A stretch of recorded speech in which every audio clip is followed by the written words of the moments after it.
오늘 말씀은 예수님의 처음 제자들에 관한 내용을 기록하고 있습니다.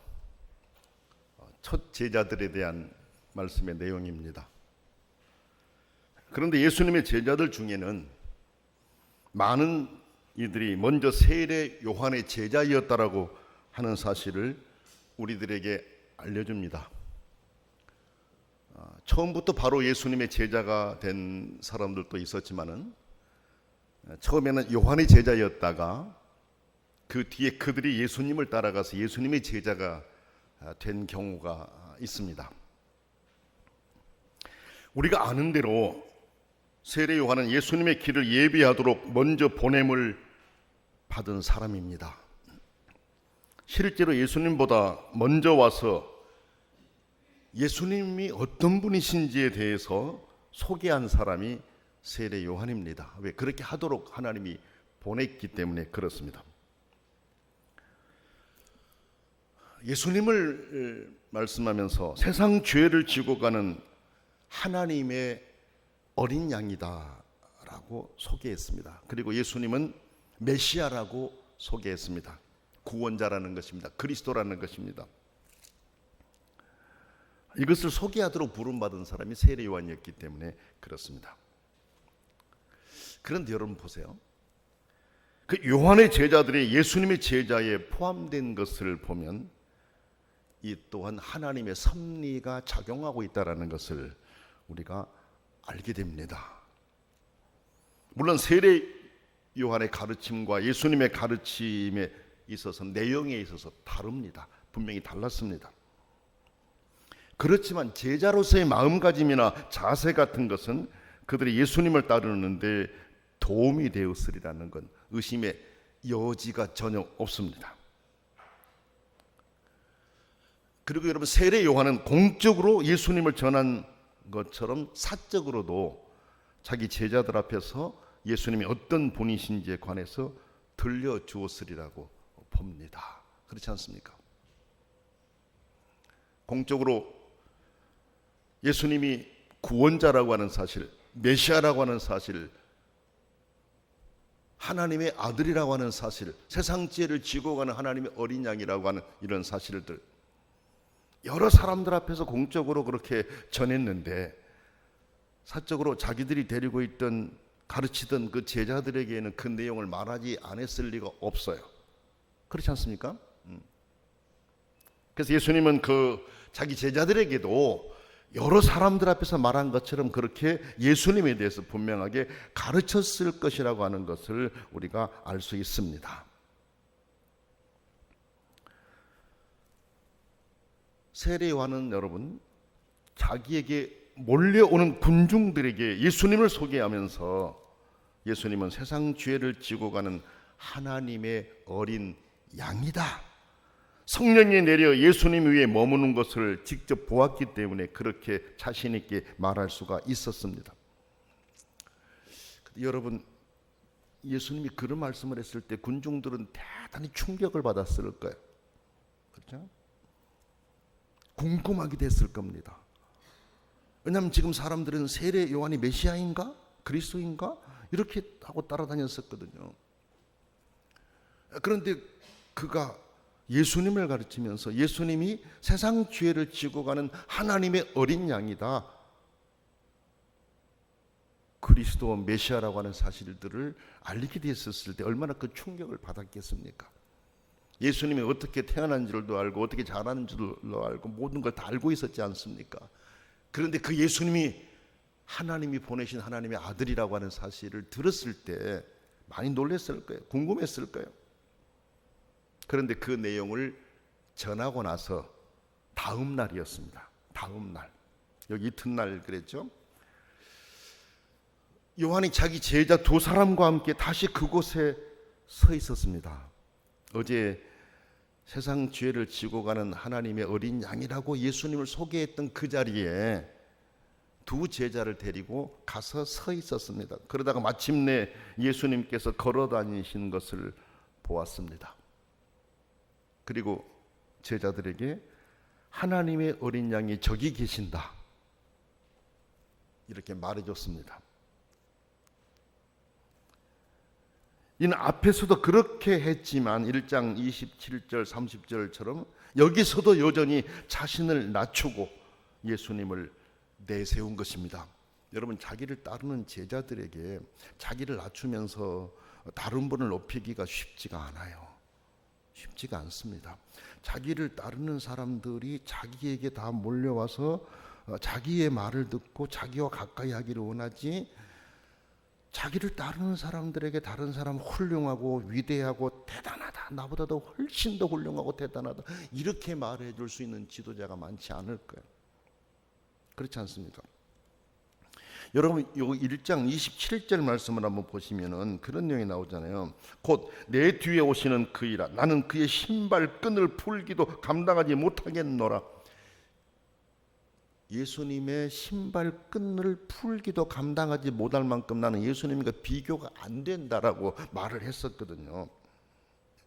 30절도 보면 내가 전에 말하기를 내 뒤에 오는 사람이 있는데 나보다 앞선 것은 그가 나보다 먼저 계심이라 한 것이 이 사람을 가리킴이라 그랬어요.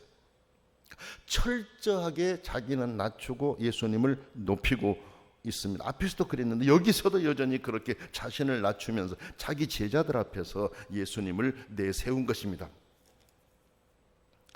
여러분, 요한이 이렇게 예수님에 관해서 말하는 것은 자신의 제자들이 이제 내 곁을 떠날 때가 됐다, 내 곁을 떠났으면 좋겠다, 내 곁을 떠나서 새롭고 더 위대한 교사이신 예수님을 따라가서 자기에게 보였던 충성을 그분께 드릴 것을 권하고 있는 것입니다. 그냥 예수님 따라가라고 하면 따라가지 않을 거 아닙니까? 그러니까 나와는 비교가 되지 않는 분이야. 저분은 세상 죄를 지고 가는 하나님의 어린 양이야. 저분이 메시아야, 구원자야. 내가 아니야, 저분이야. 그래서 어떻게 해서든 이 제자들의 마음을 움직여 가지고 이제는 나를 따라다니면서 나에게 기대했던 그 마음을 예수님께 돌리도록 하려고 했던 거예요. 그러니까 세례 요한이 대단히 훌륭하고 위대한 사람이라고 하는 것을 우리가 알 수 있습니다. 그렇죠? 그렇게 하려고 일부러 그 제자들을 데리고 예수님이 계신 곳을 찾아온 거예요. 일부러 찾아온 거예요. 요한은 질투한 것이 아니라 오히려 적극적으로 예수님을 나타냈습니다. 그것이 자신의 사명임을 잘 알고 있었기 때문에 그렇습니다. 그리고 하나님이 기뻐하시는 일이 무엇이며 하나님이 원하시는 일이 무엇인지를 잘 알고 있었기 때문에 그렇습니다. 사실은 그때 그 당시 요한은 많은 사람들에게 대단히 추앙받았었어요. 심지어는 선지자일까 이런 생각까지 했었어요. 여러분, 거기 내용을 한번 보게 되면은 그 요한복음 1장 21절 말씀을 한번 보게 되면은 또 묻되 그러면 누구냐? 네가 엘리야냐? 이르되 나는 아니라. 또 묻되 네가 그 선지자냐? 대답하되 아니라. 또 말하되 누구냐? 우리를 보낸 이들에게 대답하게 하라. 나는 내게 대하여 무엇이라 하느냐? 그러니까 너는 내게 대하여 무엇이라고 하느냐? 그러니까 세례 요한이 활동하는 것이 대단히 파격적이었었어요, 당시 사람들에게. 그러니까 세례 요한이 정말 하나님이 보내신 사자였을까라는 생각을 할 정도로 많이 세례 요한을 따랐거든요. 그런데 그렇게 자기를 따르는 관심을 예수님께로 다 돌려버리고 다른 사람들의 그 관심을 예수님께 돌리는 것은 그렇게 할 수 있다 하겠지만은 자기를 따르고 함께했던 제자들의 관심도 예수님께 돌리고 이제는 예수님을 따라가라. 예수님을 따라가서 예수님을 섬기면서 예수님이 하시는 사역에 도우라. 이렇게 말을 한 것이니 대단히 위대하다라는 걸 알 수 있어요. 그렇죠? 요한의 제자들은 지금까지 따르던 스승의 말을 들은 후에 이제 결단을 합니다. 결단을 하고 예수님께로 향합니다. 나는 어려웠을 거라고 생각해요. 이 결단은 쉽지 않았을 거라고 생각해요. 그런데 결단하고 예수님께로 향했어요. 그런데 쉽게 다가갈 수가 없었습니다. 선생님을 떠나서 결단하고 예수님께로 향했지만은 쉽게 다가갈 수가 없었고 쉽게 말을 걸 수가 없었습니다. 선생님께 듣기는 했지만 새로운 스승을 따라가려는 시점에서 많은 생각들이 오갔을 것이기 때문에 그렇습니다. 예수님께서는 그때 뒤돌아서서 그들이 따라오는 것을 보시고 구하는 것이 무엇입니까? 라고 물었습니다. 그들이 말을 못하고 머문머문하고 있을 때 예수님이 그걸 아시고 돌아서서 예수님이 먼저 말을 거신 것입니다. 대화를 걸어서 그들을 가까이 하신 것입니다. 구하는 것이 무엇입니까? 여러분, 구하는 것이 무엇입니까? 라고 하신 이 질문은 그때 그 사람들을 포함해서 예수 그리스도를 찾는 모든 사람에게 던진 물음이다, 이렇게 봐야 됩니다. 이것은 여기 이제 이 제자들도 그 물음에 대답해야 했지만 오늘 우리도 답해야 하는 물음이라는 것을 우리는 알 수 있습니다. 여기서 우리가 알 수 있는 것은 하나님은 찾는 이들을 만나시기 위해서 우리에게 걸어오신다는 사실을 우리로 알게 하셔요. 그죠? 그들이 예수님께 나와서 말을 걸려고 했지만은 차마 걸 수 없는 그때 예수님께서 돌아서서 말을 거시지 않습니까? 그러면 우리가 그분께로 마음을 향하는 만큼 우리에게 큰 유익이라고 하는 것을 우리가 기억할 수 있습니다. 날마다 주님께로 향하려고 우리 마음을 늘 새롭게 하면서 믿음의 길을 걸어가야 합니다. 예수님께서 여기 사람들에게 무엇을 구하느냐라고 묻는 것처럼 오늘 여러분을 향해서 이 질문을 던지고 계십니다. 여러분은 지금 무엇을 구하고 있습니까? 지금 예수님께 무엇을 바라고 있습니까? 하나님을 향한 여러분의 소망이 무엇입니까? 건강입니까? 부입니까? 명예입니까? 장래의 자신의 길을 구하고 있습니까? 이런 답이 잘못된 것은 아닙니다. 건강을 구할 수 있습니다. 부를 구할 수도 있습니다. 명예를 구할 수도 있습니다. 장래 자신의 길에 대해서 구할 수 있습니다. 이것들이 다 잘못됐다 볼 수 없어요. 그렇게 할 수 있어요.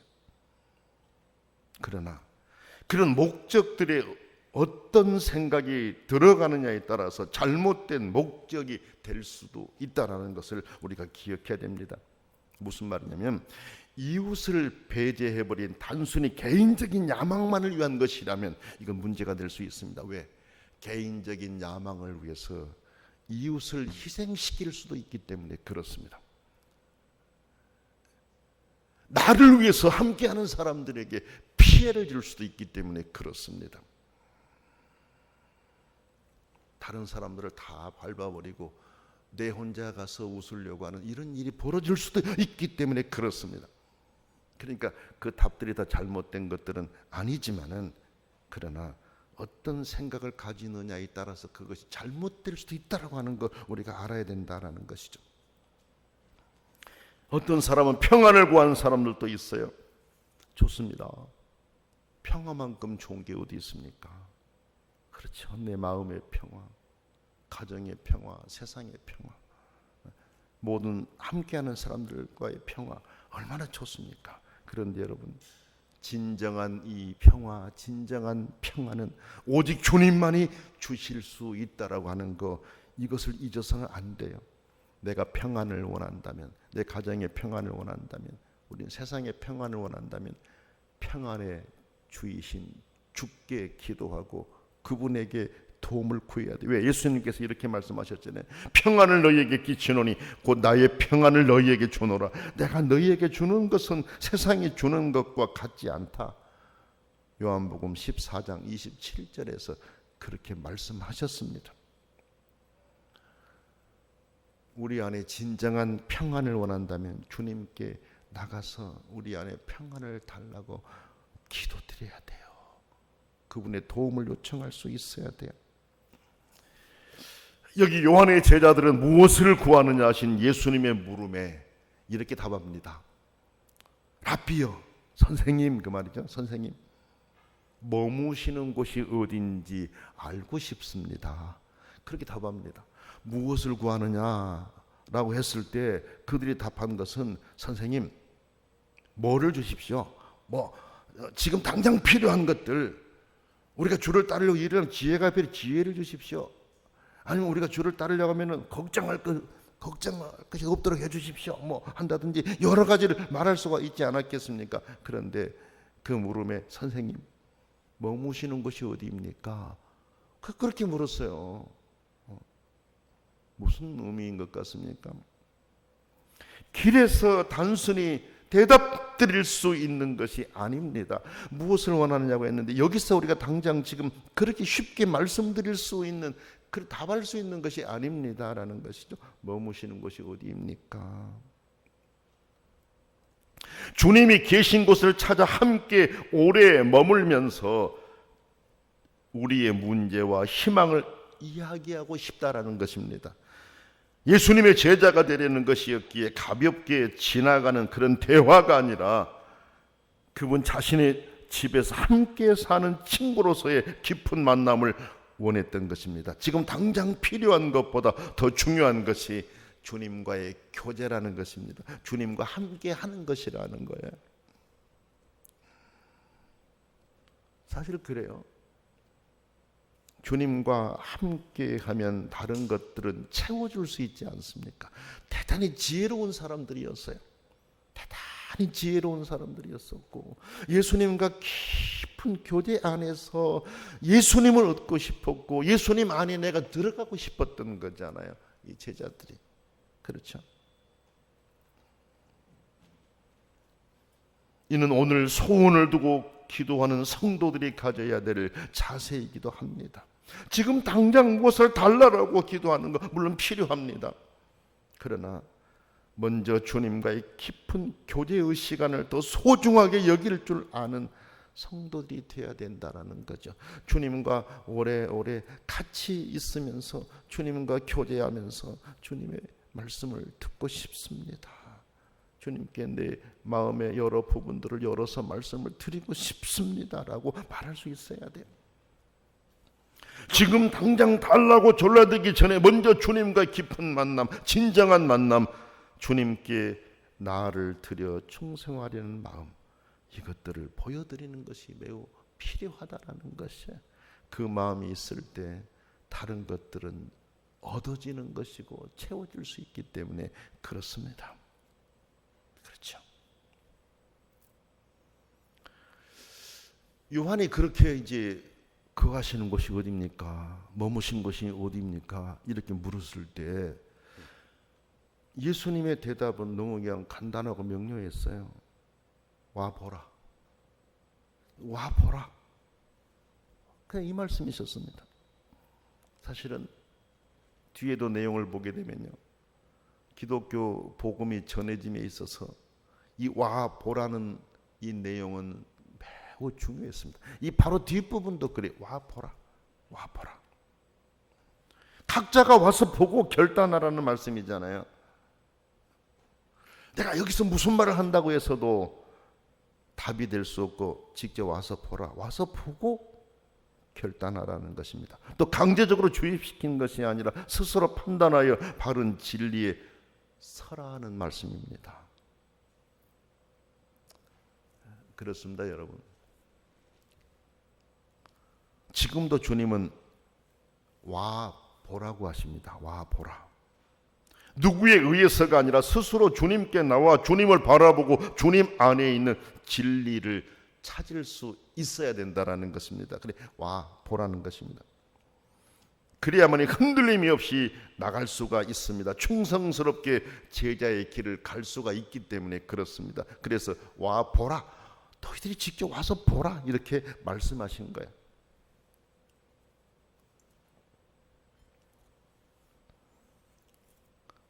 자신이 주님을 만나 개인적인 체험이 있어야만이 올바른 믿음에 설 수가 있습니다. 여러분, 부모님들이 자녀들의 신앙을 위해서 얼마나 기도하고 얼마나 좋은 말을 많이 해주고 얼마나 많은 권면을 합니까? 실질적으로 그렇지 않습니까? 신앙을 가진 부모라면 다 그렇게 할 거예요. 그렇죠? 또 남편이나 아내의 어떤 신앙에 어느 정도 도움은 줄 수 있어요.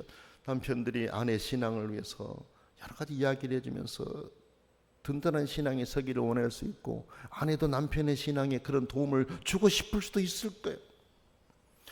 그리고 다른 사람들이 돕는 신앙의 내용들도 도움이 될 수는 있을 겁니다. 그러나 중요한 것이 있어요. 무엇이냐? 자기가 직접 보고 만나 깨달은 믿음이 있을 때야 비로소 스스로 판단하여 행동하게 된다는 거예요. 옆에 사람들이 눈물을 흘리면서 기도하면서 그냥 그렇게 열심히 가르치고 전한다라고 할지라도 받는 사람의 마음에 움직임이 없다면, 결단이 없다면 그렇게 큰 효과가 있을 수가 없어요. 그렇지 않습니까? 정말 중요한 거, 자기가 직접 보고 만나 깨달은 믿음이 있어야 돼요. 스스로 판단해 행동하게 되는 것이죠. 그것을 아신 주님은 그들의 질문에 와 보라, 와 보라 이렇게 말씀하셨어요. 와 보라는 말씀을 따라 주님을 찾아 영광에 참여한 두 사람 중 한 사람이 안드레였어요. 와 보라고 할 때 가서 와 봤잖아요. 두 사람 가운데 한 사람이 안드레였다고 했는데 한 사람은 이름이 소개가 안 돼요. 누군지는 잘 모르는데 한참 뒤에 사도 요한이지 않았을까 이렇게 이제 보기도 해요. 그러나 여기는 누구라고는 나와 있지는 않아요. 그러나 안드레는 소개되고 있어요. 안드레. 근데 안드레는 와 보라는 주님 말씀 듣고 가서 보고 주님과 교제하면서 변화가 일어났습니다. 어떤 변화가 일어났습니까? 확신이 생겼습니다. 그래서 형 베드로를 찾아갔습니다. 시몬을 찾아간 거죠. 예수님이 메시아다라고 전하면서 그를 인도해서 예수님께 데리고 왔어요. 형을 인도해서 예수님께 데리고 왔습니다. 소개했습니다. 여러분 스스로 확신이 없었다면 어떻게 가능했겠습니까? 확신이 있었기 때문에 형이 예수님을 만나야 되겠다는 생각이 있었지 않습니까? 그래서 가서 예수님께 소개하는 거예요. 우리는 여러분 예수님이 머무신 곳을 직접 찾아 확인하고 주님과 깊은 교제를 통해 주님의 제자가 된 안드레에 관해서 좀 알아볼 필요가 있어요. 안드레. 그렇죠? 베드로에 대해서나 요한에 대해서는 많이 들었지만은 안드레에 대해서는 이렇게 많이 듣지 못했지 않습니까? 그렇죠? 안드레는 사도 중에서 가장 매력적인 인물 중에 한 사람이라고 볼 수 있어요. 안드레는 그런데 자진해서 자신의 자리를 비울 마음이 있는 사람이었어요. 자진해서 스스로 자기 자리를 비울 마음이 있는 사람이었습니다. 사람들은 윗자리를 좋아하고 높임받기 좋아하지만 안드레에게는 그런 모습 보기가 어렵습니다. 성경을 보면 여러 번 안드레를 소개하면서 어떻게 소개하냐면 베드로의 동생으로 기록합니다. 안드레라고 해서 독립적으로 기록되기보다는 베드로의 동생으로 기록된 경우가 많아요. 사람들은 베드로에 관해서는 많이 알고 있었지만 안드레에 관해서는 그렇지 않았습니다. 그래서 안드레에 관해서 말할 때는 그를 베드로의 동생이다라고 소개를 할 정도였었어요. 또 안드레는 여러분 제자 중에 중심 인물 중에 한 사람이 아니었었어요. 성경 보게 되면 예수님이 어떤 특별한 일을 행하실 때 보면 안드레는 동행하지 않았습니다. 야이로의 딸을 살리셨을 때, 변화산 올라가셨을 때, 겟세마네 동산에 기도하러 가셨을 때 예수님이 데리고 간 제자들은 베드로와 야고보와 요한이었지 안드레는 그 속에 들지 않았습니다. 이런 상황에 안드레는 인간적으로 보면 섭섭할 수도 있지 않습니까?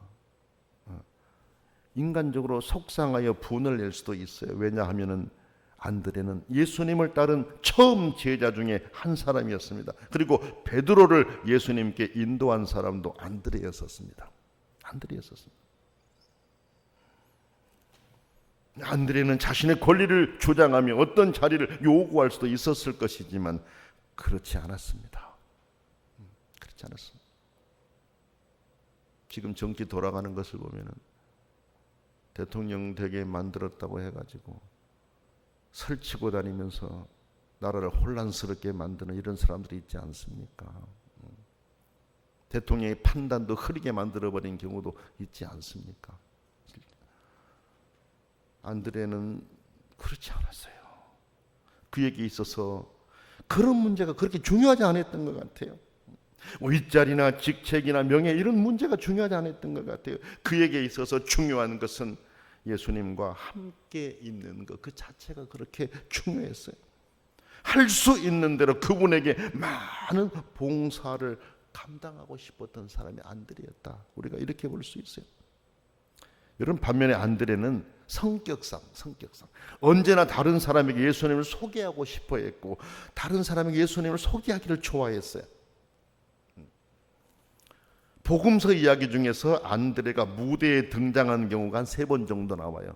안드레가 무대에, 베드로는 수도 없이 많이 등장하는데 안드레가 복음서에서 이 무대에 등장하는 게 한 3번 정도 이렇게 나오는데, 그것도 다른 사람을 예수님께 소개할 때 안드레가 등장하더라고요. 오늘 본문도 마찬가지잖아요. 형 베드로를 예수님께 데리고 오고 있지 않습니까? 예수님을 소개하지 않습니까? 또 여러분 뒤에 보게 되면은 요한복음 6장 8절로 9절 보면 오병이어 사건 때 떡 5개와 작은 물고기 2마리를 가진 소년을 예수님께 데리고 온 사람 안드레였었습니다. 그 소년을 예수님께 데리고 와서 소개하면서 기적이 일어나는 엄청난 역할을 한 사람이 안드레였었습니다. 또 요한복음 12장 22절 말씀 보면은 궁금해하는 헬라인들이 있었어요. 그래서 그 궁금해해서 질문하고 싶어하는 헬라인들을 예수님 앞으로 인도한 사람이 안드레였습니다. 그 사람들을 예수님께 인도해서 자기들이 질문하고 싶은 것을 예수님께 말할 수 있도록 예수님 만나게 했던 사람이 안드레였다는 사실이에요. 이렇게 안드레의 큰 즐거움은 자신을 나타내는 것이 아니라 사람들을 예수님에게 데리고 가는 것이었습니다. 그는 주님을 만난 영광을 나누어 주는 것을 한 가지 소망으로 여기는 사람이었어요. 와 보라는 말씀을 듣고 가서 보고 주님과 교제하면서 결단하고 생각하고 그의 인생의 방향이 그렇게 정해졌다는 것을 알 수 있습니다. 여러분, 안드레가 이렇게 이런 일이 가능했던 거, 그렇죠. 우리가 방금 말씀드린 것처럼 주님과 깊은 교제를 통해 자신의 사명을 깨닫고 그 길을 향해 간 것입니다. 그는 예수님과의 교제의 시간을 가진 후에 다른 사람들에게 예수님과의 교제를 소개하는 데 시간을 들였습니다. 그의 이런 마음이 베드로를 예수님께로 인도했고 베드로를 통해 교회의 귀한 사명, 사역, 이런 일들이 일어날 수 있게 했습니다. 성도 여러분, 오늘 우리가 구하는 것은 무엇입니까? 주님이 우리에게 무엇을 구하느냐 말씀하셔요. 거룩하신 아버지 하나님, 무엇을 구하느냐 물으신 주님 앞에 저희들은 뭐라고 대답할 수 있을지 우리 자신들을 돌아봅니다. 주님과의 깊은 교제를 원하게 하시고 주님과 함께 있는 시간을 많이 가지면서 주님께 우리의 생각과 마음을 드리고 주님이 우리를 위해서 행하시는 일들을 받아 체험하는 자들 되게 하여 주옵소서. 예수님의 이름으로 간절히 기도드립니다. 아멘.